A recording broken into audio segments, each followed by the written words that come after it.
So, dear students, I need your attention. Our next speaker is Dr. Rune Steenberg. His topic is qualitative and quantitative methods in social sciences. His brief bio is he is anthropologist and researcher of China studies on Xinjiang region. Over to you, Dr. Rune. Please, you may start, please. Thank you very much. And thank you so much to the organizer, especially to Faisal Javid for inviting me to join your workshop. I would have loved to be there in person, of course. Unfortunately, that was not possible this time. I have visited your university before, though, and I was really happy and very honored to be able to do that. I'm very glad. Am I audible? Yes, you are. Okay. But there's a little bit problem again. Please. Yes, please. Okay, you please continue, Dr. Rune, please. You may continue. Okay. Yes. As I said, I'm very happy and honored to be working together with your university, with Professor Faisal Javid and his team, and I'm also very happy to be in exchange with you. As was said, I'm an anthropologist who work on Xinjiang Uyghur Autonomous Region, also known as East Turkestan, in the northwestern part of China. I have also worked in China proper, in Central Asia and in Indonesia before. I'm specialized in kinship studies and economic anthropology.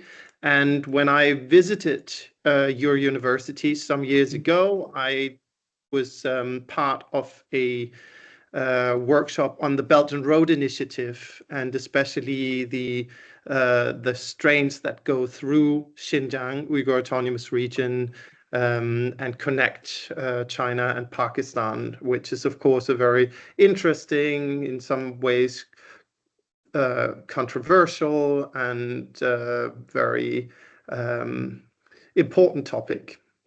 This time, I'm going to be speaking to you about something that is not the core of my research or what I'm doing. It's more of a methodological point. I presented last year, I think it was the same kind of workshop, also on a project that I'm currently leading in the Czech Republic at Palacký University. It's called Remote Ethnography of Xinjiang Uyghur Autonomous Region, and we are looking at the region from the outside, trying to develop and perfect our methodology to really get in-depth understanding of a region that we cannot go to in person. Now, unfortunately, in the world, more and more regions are either inaccessible or only accessible with great difficulty. So these types of methodologies are important to develop and important also to develop together and to talk about and exchange experiences on. I believe that many students and even researchers in Pakistan, because of visa issues, because of economic limitations, but also because the world is changing into one that is more surveilled and less open to free travel, have difficulties going to the places that they want to study and they want to do research on. I encourage you to look into methods of remote research and also to not let this limit you to only doing research in your own place, in your own city or in your own country, but to also go out and try to do research in places that are further away and that are less familiar and more foreign, strange, or in need of deeper engagement for you. So today I'm going to be speaking to you about something that is very related to our research, which is the relation between quantitative and qualitative methods. in what we're doing. And you will, in the course of my talk, understand why this is so particularly useful to look closer at also for us doing the remote ethnography.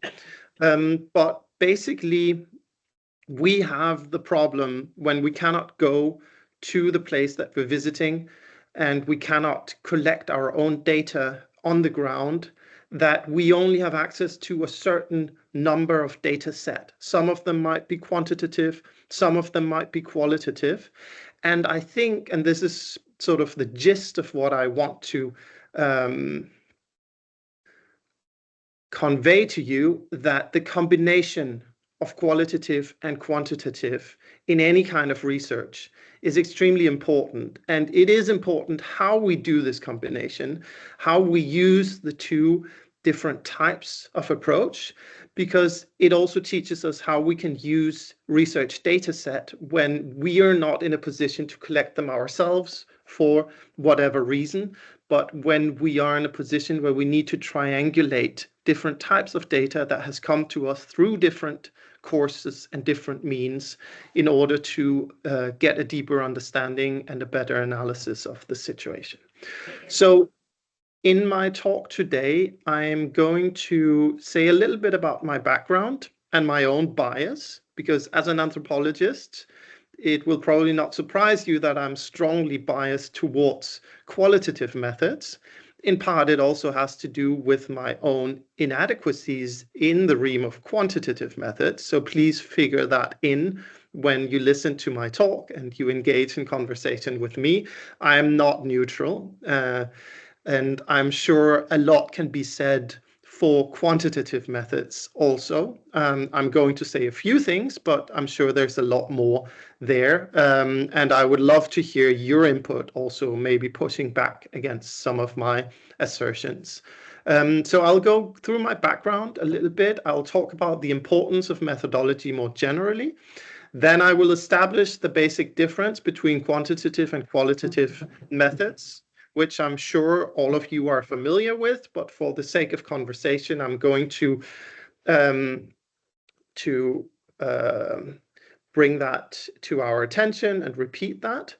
Then I will go into the assertion that qualitative methods develop hypotheses and quantitative methods test them, and show how in every qualitative method there is a grain of quantitative, and in every quantitative approach there is a grain of qualitative method, and that if we aren't aware of this and if we don't approach this consciously, we're going to commit some pretty grave mistakes, many of which have already been committed a lot in social sciences. So then I'll go into problems with statistics and how they're used, and general problems with quantitative methods in both research design and in how they're carried out. I will give some examples from my own research on kinship in Kashgar and on the Belt and Road Initiative, especially seen an on-the-ground Chinese perspective. And then I will go into some problems with qualitative methods and some problems also with my own methodology that I have come to look at more critically over the years. And in the end, I will suggest some approaches to what is called mixed methods. I will suggest that we are always using mixed methods, no matter what we tell ourselves, and that we need to do that consciously in order to not commit methodological mistakes. And I will suggest two main ways of how to combine qualitative and quantitative methods in a conscious and conscientious rigorous way in methodology.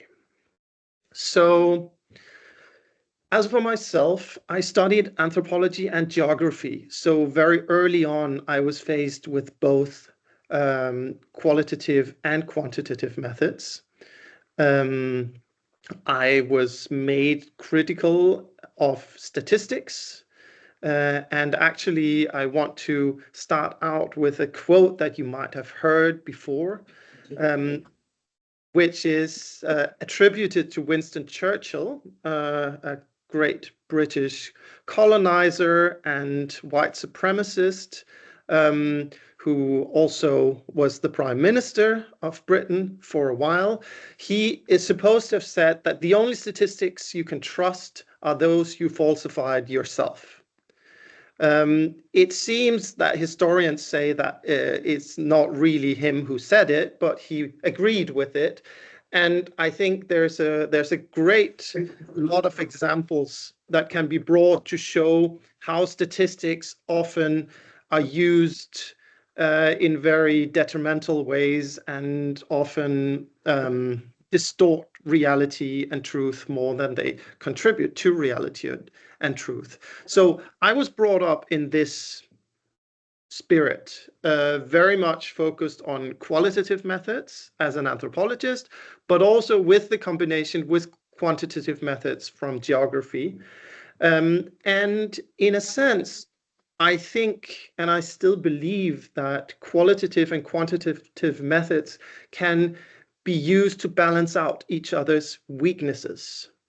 So that takes us to mixed methods, which are difficult to approach because usually people are specialists in either one field or the other. And I admit to that myself. I am definitely a specialist in qualitative methods. I've done a lot of on-the-ground field work. I've done a lot of literature analysis, and I almost failed my statistics course back as an undergrad because quantitative methods, though I was good in math back in school, were still not really what I believed in, what I was interested in, or what I thought would take us to any kind of deeper understanding. I have since come to realize that my shortcomings in quantitative methods is actually a problem in some sense. And I have come to a belief that I would today always try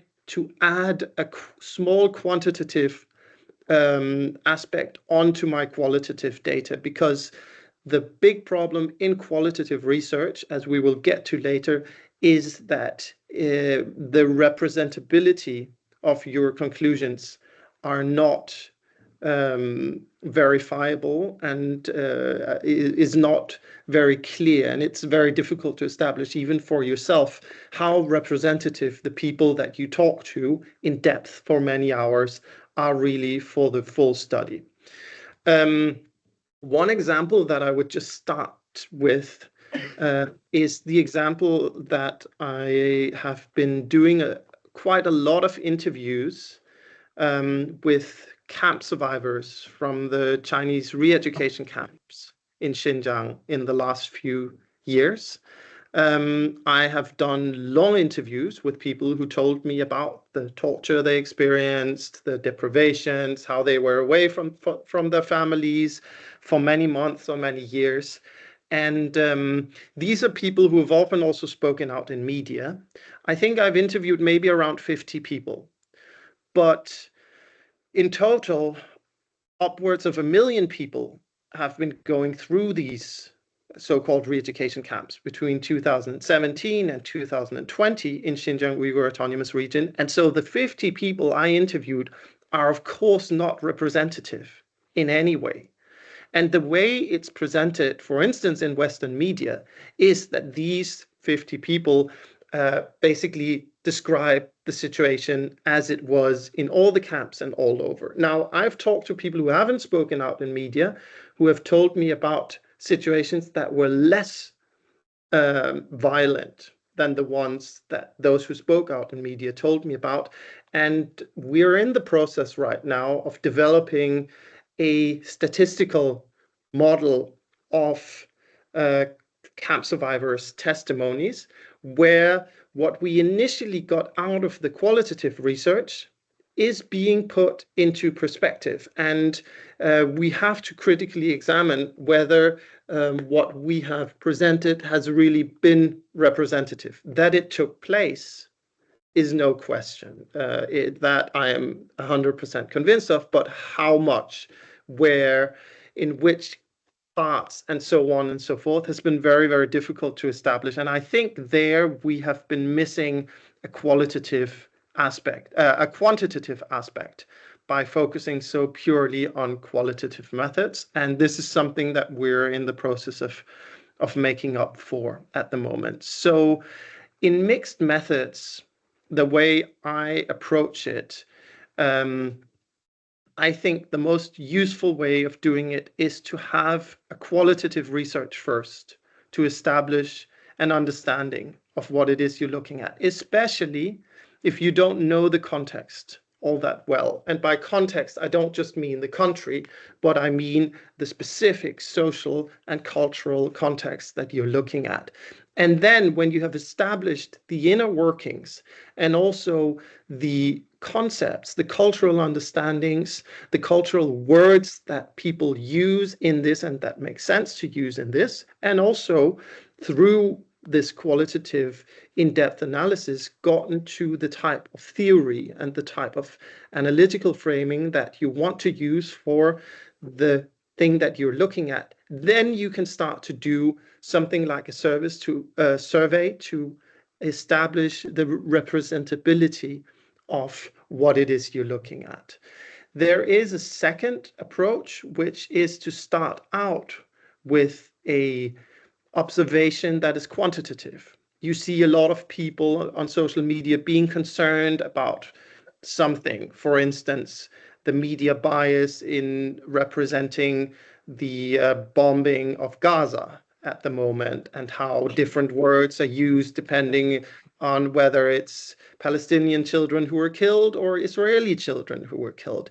And so you take that as a phenomena and you count how often this is mentioned in the social media, and thus you start out with a quantitative approach, and then you can shift to a qualitative approach, trying to understand why that is so by going into interviews with the people who are using this, with the journalists who are saying children in one example and minors in another example, and ask them how they have come to that, and so on and so forth. So you can also start with the quantitative and then go into the qualitative. But I think, especially in the type of research that I'm doing, that starting out with a big qualitative approach in order to establish what it actually is that you're looking at is the best way usually of approaching your social science research. So let us just, for the sake of conversation, let me mention that what I've experienced is that methodology has come to be more and more important for me in my research, and also that it's, in my view, become more and more important to teach methodology in very precise and rigorous ways, especially in the so-called post-truth era, but even before that in what we could call the postmodern era. And I say that not in a negative way, because I think the criticism and the skepticism towards established truth and towards the connection between power and truth, how power establishes truth, is very, very important. And I actually think that this is something that is positive. It just can't lead to us throwing the baby out with the bathwater, in the sense of coming to believe that all narratives and all opinions are equally truthful, because that's not the case. There are methods and there are approaches that can get us closer to a truth, even though we might never be able to fully objectively understand the truth. I've experienced in teaching methodology in the 2000s and the 2010s that the students have changed very, very strongly on this accord, at least in Germany, Denmark, and the United States, where I have been teaching courses. So in the 2000s, we had to convince students that not everything they read in a book or in a newspaper or see on TV is the truth, that there are different approaches to truthfulness, that there are different realities that people see very differently. And this whole epistemological criticism and what you could call a certain type of relativism was something that the students were not that familiar with. That was new to them. That was something that we had to bring to them through reading people like Foucault and Bourdieu and other post-structuralist and postmodernist authors. But in the 2010s, this has changed completely. Today, in the classes, I usually sit with students who believe that any conspiracy theory that they see on YouTube is at least as valid as the 250-page book of an established anthropologist or political scientist on a certain issue, or what they see on TV or what they read in the newspaper. Some of this is true because there's a lot of bias in media, not least in Western media, and there's a lot of bias also in the academic world. But there's still a difference between a well-researched academic book and someone who just goes on YouTube and blurs out his or her opinion on the basis of things they have heard. And that difference is methodology. And therefore, methodology has become so central, both in the sense of epistemology. What can we really know from certain data? What can we really conclude and what can't we conclude from a given interview? How can we critically examine our sources? The historical methodology of source criticism, which was developed by German historians and historiographers already in the early 20th century, is something that we now need to make generally known and a general tool in our methodological toolbox of all, I would say all science, but especially social science and humanities studies, to which, in my view, the study of economy definitely falls, even though the discipline of economics is trying to turn it into a more science and statistical approach and methodology. So what are the basic differences between quantitative and qualitative research? In a usual understanding, quantitative research tests hypotheses, while qualitative research formulates hypotheses.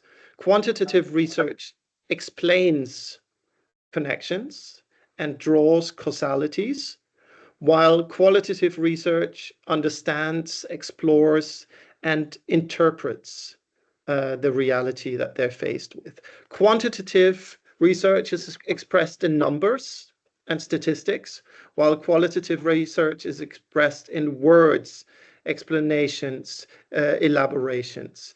Quantitative research works with large sample sizes, large data sets, while qualitative research usually works with much smaller sample sizes and data sets, even though the data itself can be huge material. So for instance, in quantitative research, you would ask 1,000 people. In qualitative research, you would ask 10 people. But if you take all the answers together, you would still get the same amount of data, amount of time that they've talked, because the 10 people you ask, you interview each for 2 to 3 hours, and the 1,000 people you ask, you maybe just ask 5 to 7 questions each.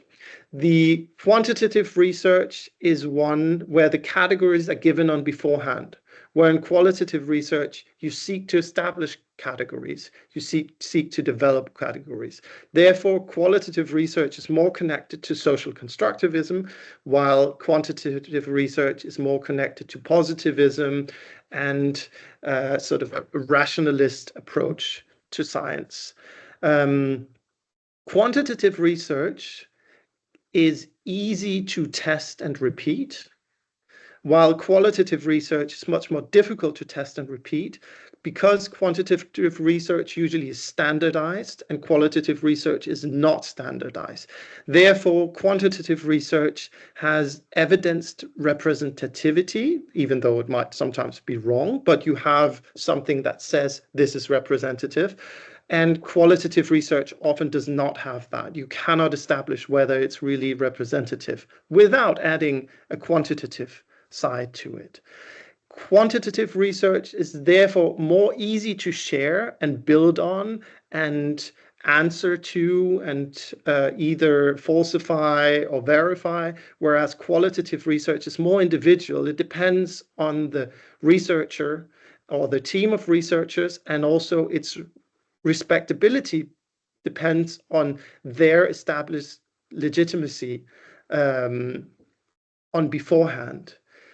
So usually quantitative research is seen as more solid, more truthful, and it has a higher respectability than qualitative research because of the representability, but also because, as you know, the word statistics comes from the word state. And quantitative methods are the methods of bureaucracy. They are the methods of the modern state. And therefore, they carry the whole legitimacy of the state system. Whereas qualitative research does not have that and is more down to criticism, interpretative approaches, and so on and so forth. And the legitimacy has to be established by understanding and conveying this understanding in a way that people can relate to. It is more subjective, you could say, though the objectiveness of quantitative methods is often an illusion. The idea that qualitative methods develop hypotheses and quantitative methods test them is to a degree true. Qualitative, in that sense, can also be literature reviews. You can take someone else's insights and develop on them. And this is how much science and academic work is done, not as individuals who discover all of it, but you take things out of other people's work. But in qualitative research, that's much more difficult than in quantitative research, and it takes a lot more time and a lot more deeper engagement with other people's writing. But even in quantitative research, you don't just take over a hypothesis of someone presenting a certain connection in reality. You also import all the premises and the concepts from the idea that you are getting. So if they, for instance, posit that gun violence is a major cause of death in the United States, then you bring in a lot of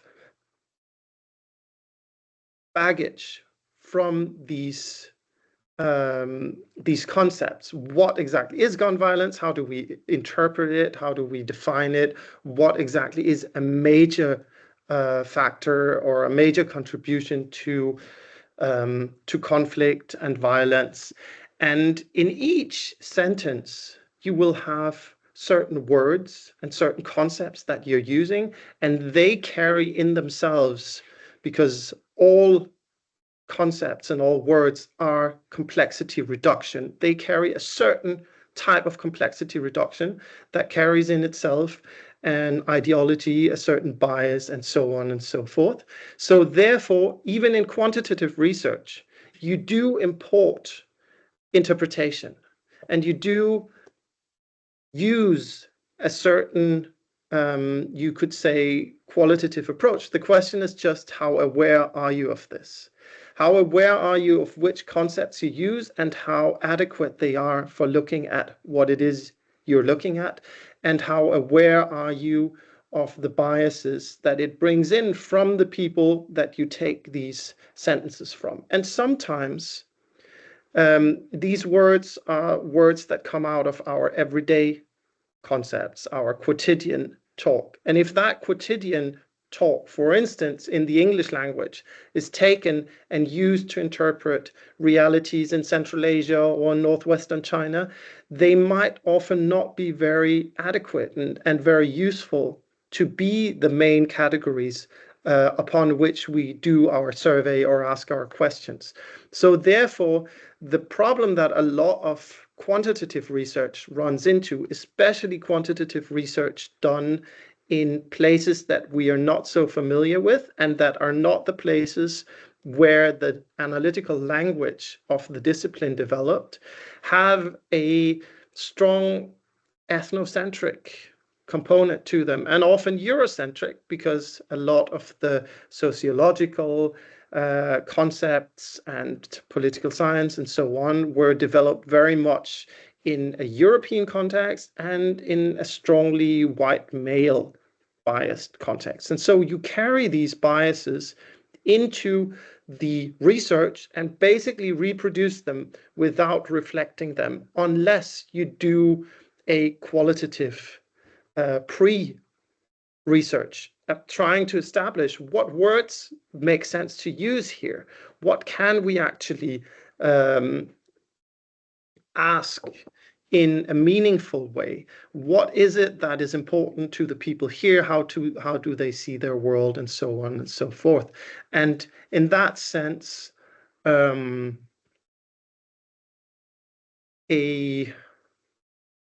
big problem with quantitative methods is that they do measure something, but it ends up being irrelevant what they measure, because the words that they use aren't adequate for the context that they're used in.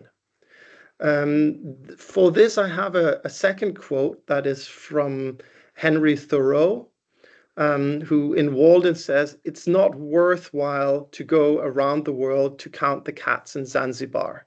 So we can count things quite correctly, but the question is, what is important to be counted?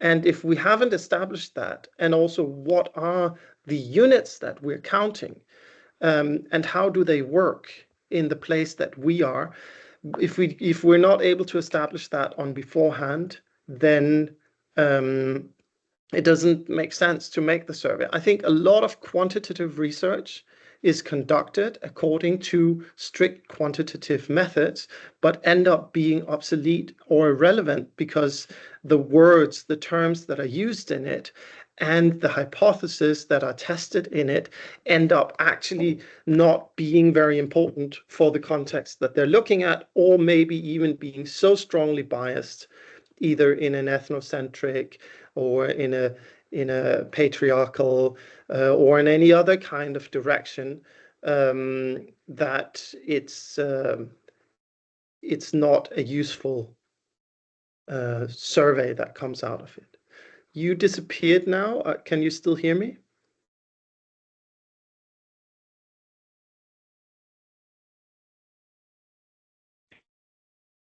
Hello? I can hear you clearly. Okay, good. We can hear you. Okay. The camera stopped on your side, I think. So I can't see you anymore, but that's okay. I can continue. So if we want to do quantitative methods, we need to ask ourselves, what are the categories that we're using? Are these categories adequate for the context that we're looking at? We can take them from theoretical coding. There are theories that we can use, but we have to ask ourselves, are these theories really adequate for what we're looking at? And they need to be developed and they need to be renewed. Using Bourdieu today and his capital forms is still useful for some things, but they have been developed, criticized, and it's been pointed out that his ideas of cultural capital, social capital, and so on are very based in a capitalist marketplace understanding of society that's not necessarily adequate for a lot of social contexts where maybe gift-giving types of economies and social connections or kinship are more important than the marketplace approach to being and living. There was a debate in anthropology that kind of grows out of this difference between quantitative and qualitative methods, that was called the substantivist versus formalist debate. And this was the question, basically, is economics useful to look at non-modern types of economic exchange. And economics has a model that's established about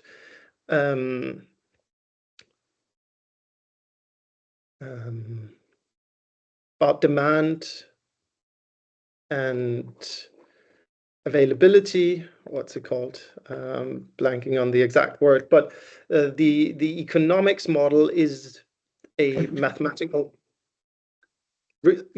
supply and demand, exactly. And it has certain formulas connected to it. Now, when people try to use that model on economic contexts that were not modern, Western, based on a state and a quote-unquote free market that, as we know, is never as free as it's made out to be, it turned out that very often these models and these approaches did not yield a lot of useful information. They would basically attest to these places not having economies in the sense of economics. But when you looked at it on the ground, the places were thriving. People were exchanging all the time, and people were working, producing, and so on and so forth. So anthropologists developed this idea of a substantivist approach, where you look at what's going on the ground before you try to put it into any kind of models. And they came to the conclusion that a lot of the models from economics only work in certain type of contexts and certain type of societies. Whereas the formalists held on to the idea that the models that have been developed through economics should be universal. As is so often the case, it turns out that today this debate is no longer going on because the substantivists won. And substantivists, of course, means that when you go to a new context, you have to try to understand it from the ground, and that you can only do with qualitative methods. Of course, quantitative elements should be added on to, for instance, find out how representative what it is you have found out is, but you cannot start out with the quantitative approach because you need categories and you need a basic understanding of how it works in order to even know which questions to ask. Now, often we will have qualitative methods in social sciences and humanities, whereas in the sciences, the natural sciences, we will have merely quantitative methods. That may have to do with the fact that in humanities and social sciences, we're looking at people who have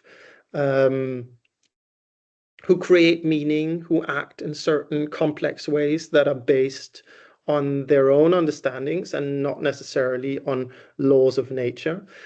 Modern physics suggests that there might not actually be a free will, as do many religions, and that we are reacting to laws of nature that are just extremely complex.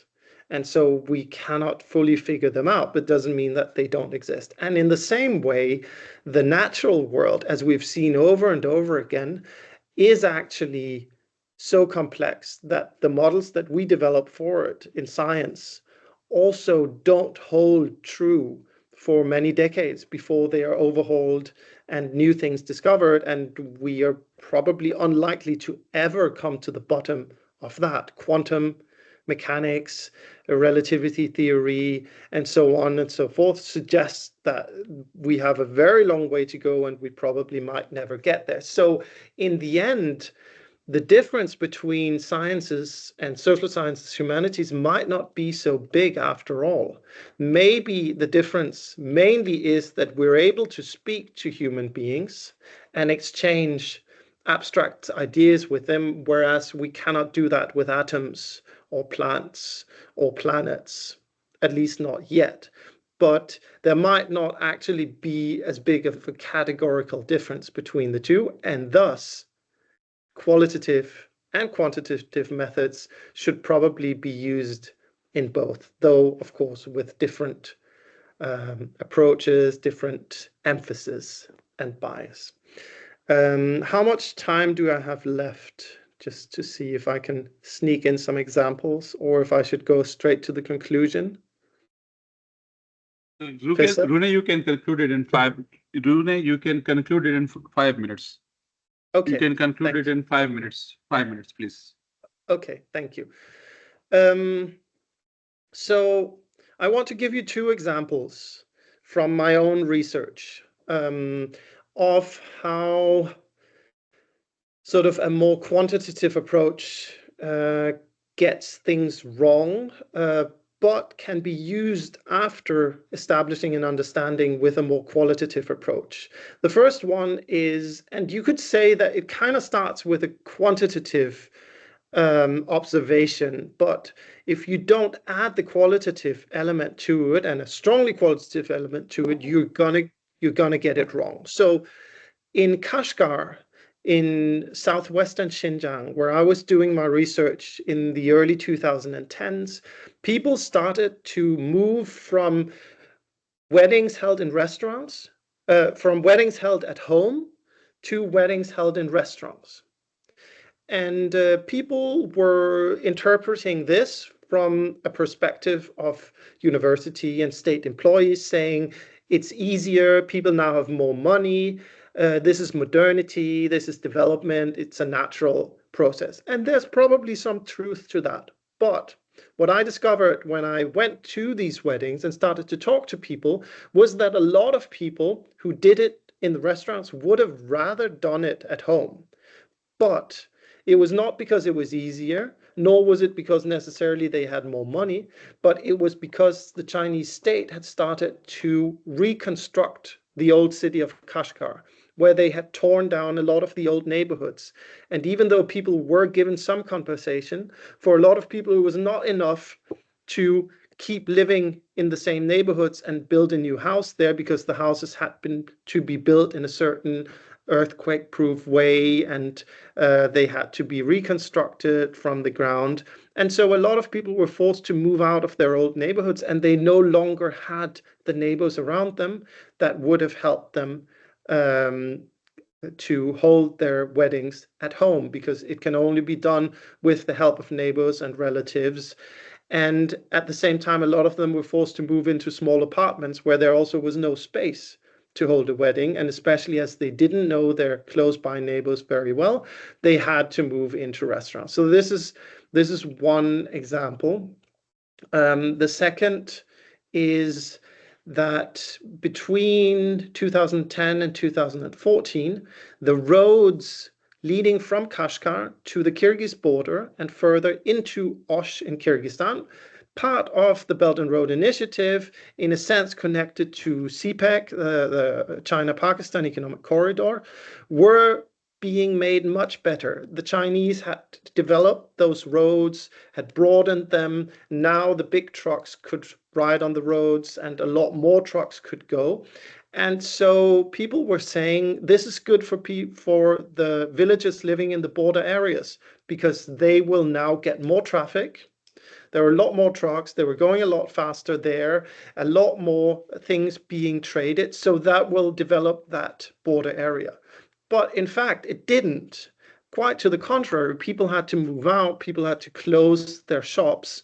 And why was that? Well, it was because before this time, the road on the Chinese side had been good, but the road on the Kyrgyz side had been bad. So the Chinese truck drivers, they only got to the border, and then they had to stop there and wait for Kyrgyz truck drivers to come in smaller trucks and pick up the cargo. And so they were staying there, they were buying things there.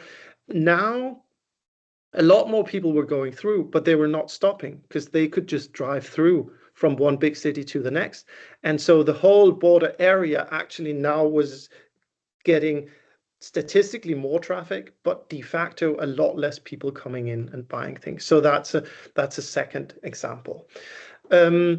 Problems with the qualitative methods, as I said, is of course that it's uncertain how representative they are, and that when the data is not printed or recorded, people could just make up things. And even when they don't try to make up things, they might misunderstand things. and thus it becomes very difficult to verify, and a lot of mistakes are made. Now, as I said, I think the mixed method combining quantitative and qualitative is really useful, especially starting out with a qualitative deep understanding of the context and the topic that you're looking at, and then using quantitative methods afterwards to establish how widespread is it, how representative is it. But you can also start out with an observation that is quantitative. For instance, the rise of right-wing populism in Europe or the election of Trump. And then you can ask, for instance, who was it who elected Trump? There are statistics that you can find out that it was mainly white men, but also white women to quite a large extent were part of that. And then you can ask, why was that? And you could go in and qualitatively try to find out which factors were important. Later, you can return again to the quantitative method to see with the people you've talked to, now when you've discovered the different reasons, which of those reasons were most significant to most people. So the combination, in conclusion, of qualitative and quantitative, I think is always useful. I would always put a heavy emphasis on the qualitative and always start out with some kind of qualitative understanding, because you need to establish what are even the terms, the categories that you want to use, what questions are relevant and useful to ask, and then go into the quantitative afterwards. But every quantitative approach has a qualitative approach buried within it. Question is just how conscious you are of it, because you choose certain words and you choose them for a reason. And the question is whether they make sense in the context. Likewise, all qualitative research has a quantitative approach buried within them. Again, the question is how consciously do you use it, and how systematically do you try to approach it, because you choose a certain topic because you think it is important, not just to one individual or one family, but to families more generally. But have you really established that, for instance, restaurant weddings is now a widespread thing, or something that is used, or something that's discussed, or that many people look into? And thus, I think a more conscious use of both, and the combination of these two approaches is something that we can all benefit from. Thank you very much, and sorry for going longer than I had planned. I'm very happy to take your questions and have a discussion if we still have time for that. Okay, thank you, Rune. Thanks a lot, bundle of thanks for your presence and very insightful discussion and very insightful lecture on research method in social sciences. The floor is open for the question. If you have any question, you may ask. Yes, please. Hussein here. So my question is, as we know, Hussein, if you please come here, so you will be more audible. So my question is, in today's world, when we see the information flow is very vast and very huge, then what are the reliable and ethical methods for collecting data?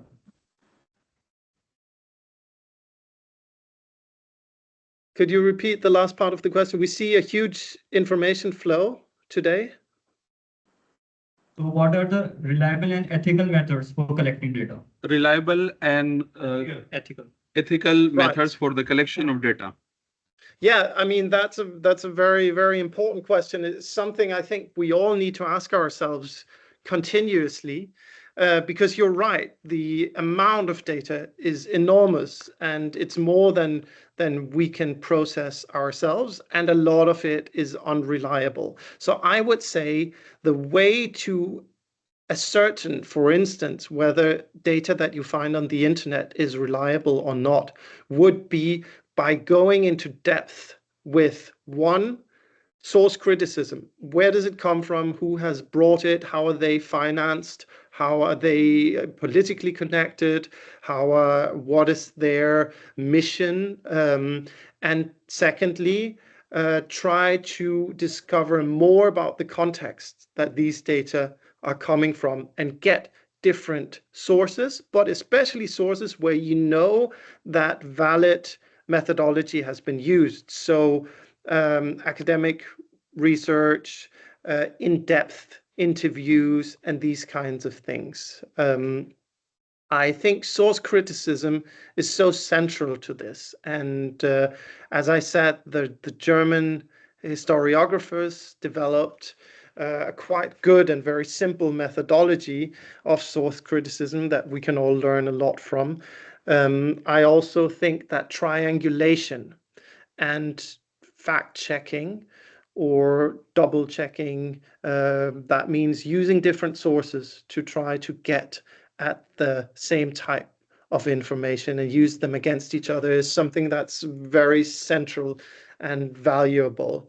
But in the end, because the world is complex and complicated, you will have to try to get as many sources and different opinions on something and try to go as deep into your understanding of the context as you can in order to really come to a good assessment of whether a certain set of data is valuable, valid, and what its bias is, because you can always assume that there is a bias. The question is just where is it and which direction does it go in? Okay, Rune, thank you very much once again, and hope to see you again. A big clap for Rune. Thank you. Thank you for inviting me, and thank you all. So